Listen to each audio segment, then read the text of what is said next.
Good morning po sa ating lahat. Tayo po muli ay nasa ating Grab Food for the Soul, our daily dose for the nourishment of our soul. Simulan po natin ang ating araw sa pagbulay-bulay upang makalakad tayo sa maayos na pamumuhay. Ang topic po natin ngayong umaga ay may pinagmagatang ang maghahasik, nahulog sa matinik na halaman.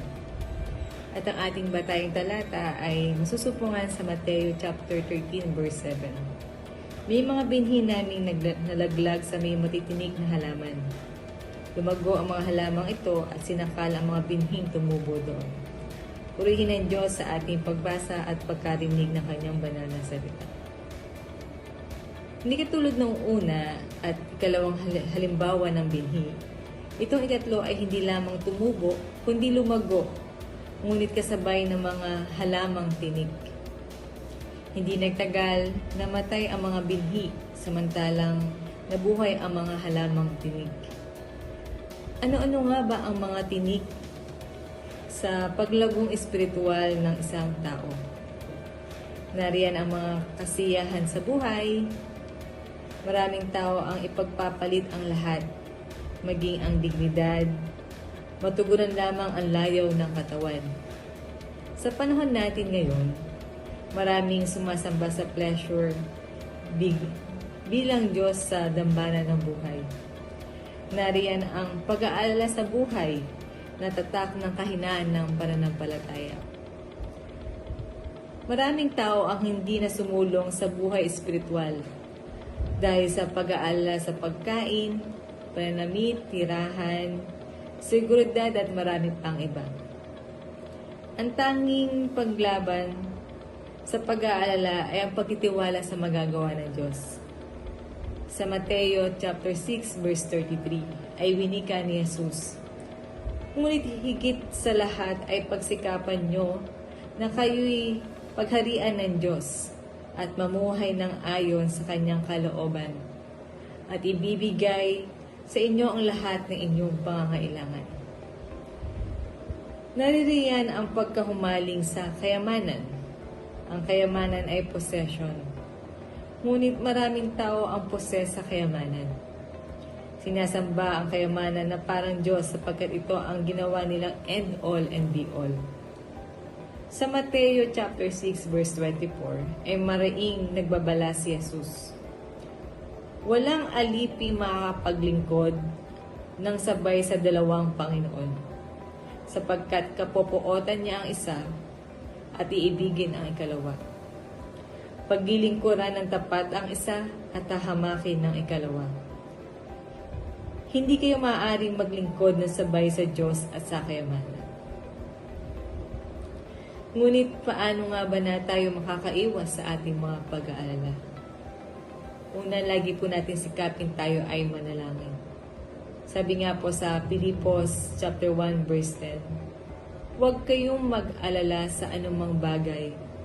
Sa halip, ipaalam sa inyo sa Diyos ang lahat ng pakiusap nyo sa pamamagitan ng panalangin at pagsusumamo na may kasamang pasasalamat. At ang kapayapaan ng Diyos na nakakahigit sa lahat ng kaisipan ang magbabantay sa inyong puso at isip sa pamamagitan ni Kristo Jesus." Sa ating pangalawa, iwasan ang labis na pagkatakot sa hinaharap. Mula nga po sa Isaiah 41 verse 10, "Sino sa inyo ang makakapagpahaba ng kaunti sa buhay niya dahil sa pag-alala?" Wala naman po sa Kawikaan chapter 21 verse 5, "Huwag kang matakot dahil kasama mo ako. Huwag kang mag-alala dahil ako ang Diyos mo. Patitibayin kita, oo, tutulungan kita. Talagang aalalayan kita sa pamamagitan ng matuwid kong kamay." Mula naman po sa Mateo chapter 6 verse 27, "Huwag kayong mag-alala tungkol sa susunod na araw, dahil ang kasunod na araw ay magkakaroon ng sarili nitong alalahan. Sapat na ang problema sa bawat araw."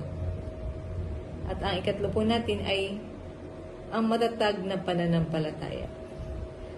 Ang pananampalataya sa Diyos ay mahalaga lalo na kapag sa gitna ng ating mga pagsubok sa buhay ay dahil ang ating Panginoon ang nagbibigay ng lakas sa atin at Siya ang tumutulong sa atin para mapagtagumpayan lahat ng ating mga pagsubok. Sabi nga po sa Hebreo chapter 11 verse 1, "Ang pananampalataya ay katiyakan na mangyayari ang ating mga inaasahan at paninindigan tungkol sa mga bagay na hindi nakikita." Kinalugdan ng Diyos ang mga tao noong unang panahon dahil sa kanilang pananampalataya. Tayo po ay manalangin.